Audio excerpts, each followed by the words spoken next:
Welcome back to the Bourbon Note, everybody. I'm Ben. I got a bottle in the bar tonight I had to go all the way to Mexico to get. Let's get into it.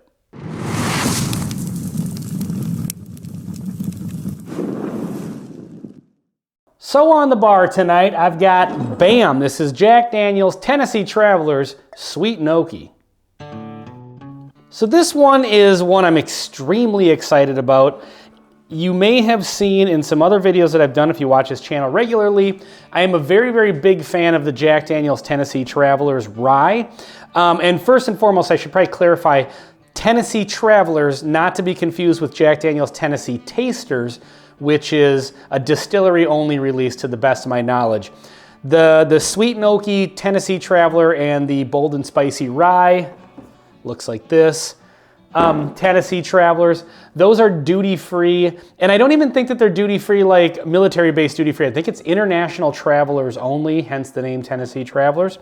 So anyway, a year ago, I went down to Cozumel, Mexico as a stop on a cruise, and I had never even heard of these things before. They had the rye, so I figured, well, why not? I picked up a couple bottles of it, absolutely loved it.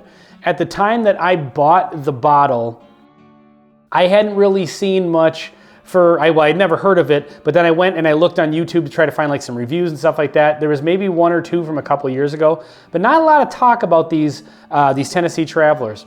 Then I learned that they actually had the Sweet and Oaky, which is basically just the, Tennessee whiskey, bourbon, version of, the Tennessee Travelers. So I was not able to get one of these because they didn't have it at the duty-free in Cozumel at the time, but then I kept seeing it in airport duty-frees, but it was when I was not flying internationally. So it was very frustrating to not be able to buy this bottle and not be able to buy more of the rye because I love the rye so much.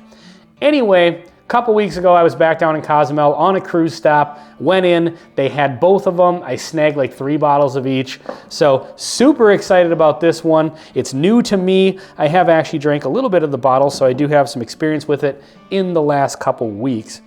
But let's get into it here. 107 proof, which is one of the things I really like about it. I think that's a good proof point. Both of them are the rye and the bourbon mash bill are 107 proof. This one is 80% corn, 8% rye, and 12% malted barley, according to their website.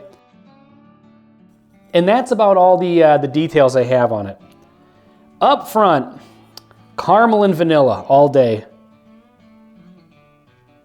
There's definitely the oak spice. I think the Sweet and Oaky is coming through for sure. Appropriately named.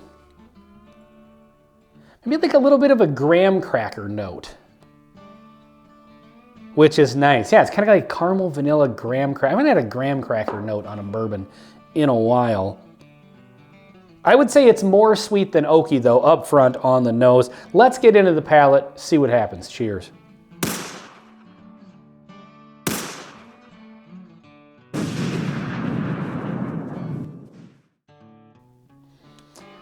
Definitely coming with a little more of that oak spice up front on the palate than was on the nose, which is really nice. I mean, it's similar to the nose, but I feel like the sweetness was up front on the nose and the oak and the spice was kind of in the background.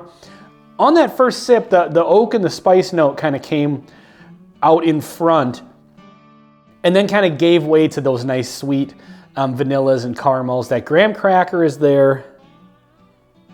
Sort of like a lingering vanilla.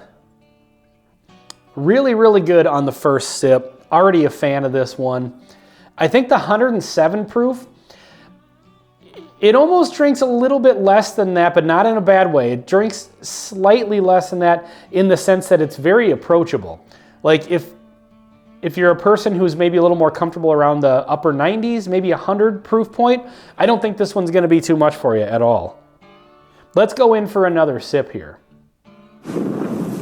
So as I was sitting here, I did notice, and I didn't notice this before actually, there are tasting notes on the side of the bottle. Caramel and vanilla, I think that was kind of to be expected. That's kind of 2 of the most common bourbon notes. And it says, and toasted oak. Concentrates at mid-palate, balance of sweet and oak, hence the name. It says great mixer. That's weird. I wouldn't consider this to be a great mixer. It's just a great sipper. The toasted oak is interesting to me that they would say that because, well, I wouldn't have maybe said toasted oak. the graham cracker note that I said I haven't gotten in a while, that's typically one I get off of toasted bourbons. Is like that graham cracker and marshmallow note, particularly the Elijah Craig Toasted Barrel. So it's interesting. I think that tracks. But yeah, this is, on that second sip, there's definitely like those caramelized wood sugars coming out too. You know how you take a sip sometimes and it almost feels textured, like there's actual sugar in it? I don't know if you ever get that. I do sometimes. But yeah, that second sip was a nice balance of the sweetness and the oak spice. I know that's a little close to home with the name, but I do think this is appropriately named Sweet and Oaky because that's exactly what it is. And I'm here for it. I dig it. Let's go in for one more sip. So, yeah, after that last sip, it's consistent. It's kind of like I'm not noticing too much different, too many different like changes or anything from sip to sip. It's really just a nice blend of those caramels and vanillas, which I know are pretty standard. But that graham cracker note that I'm getting, and again, I think that maybe coincides with what most people might consider that toasted note that they talk about, that really adds a little bit of a different dimension to it that I like. It complements the oak and the sweetness of the caramel and vanilla and makes this a little bit of a different sort of like Jack Daniel's profile. Because I know Jack Daniel's, you know, tends to have like the banana note. A lot of people find that. This, I'm not getting that at all, and maybe that's just me, but it's a nice kind of like a different expression of Jack Daniel's in the sense also that it's 107 proof. And aside from like the 12 year that they had a couple years ago, you just don't find Jack Daniel's really at this proof point. It's either the 100 or barrel proof as far as when you get up like to the 100 proof and north of that. So this is kind of like a nice sort of experiment, I guess you would say, with taking a standard Jack Daniel's mash bill, which I'm assuming the 80% corn, 8% rye, and 12% barley is, and just doing it at a different proof point. But then again, maybe this is a little bit different of a mash bill. I don't know. But it is a nice departure from the standard Jack Daniel's profile. So I really like this. It was like 40 bucks for a 500 ml bottle. You may notice that the bottle looks a little small. They're 500 ml bottles. I'd much rather, if they were to do this as a release, like a wide release in the United States, I'd rather see it for maybe the 40 for a $7.50 or maybe in the 45 range.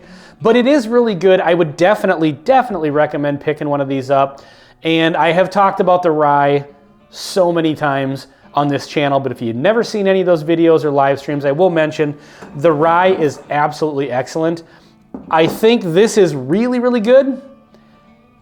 I think the rye is excellent. So if you only have a chance to get one of them, if you are traveling to a duty-free shop and you do like rye whiskeys, I would maybe lean a little more towards the rye if I could only have one, but I'm super happy to have both of these on my shelf, and I would definitely recommend just to try something new and different from, you know, one of the bigger distilleries, something new you can't get anywhere else. If you do see these, I would highly recommend picking one up and giving it a shot. So let me know in the comments if you've had either one of these, but we'll get that rye out of the way for right now because this is a review of Jack Daniel's Tennessee Travelers Sweet and Oaky on the bourbon note. I'm Ben. Please like, comment, and subscribe if you haven't already, and we'll see you on the next one.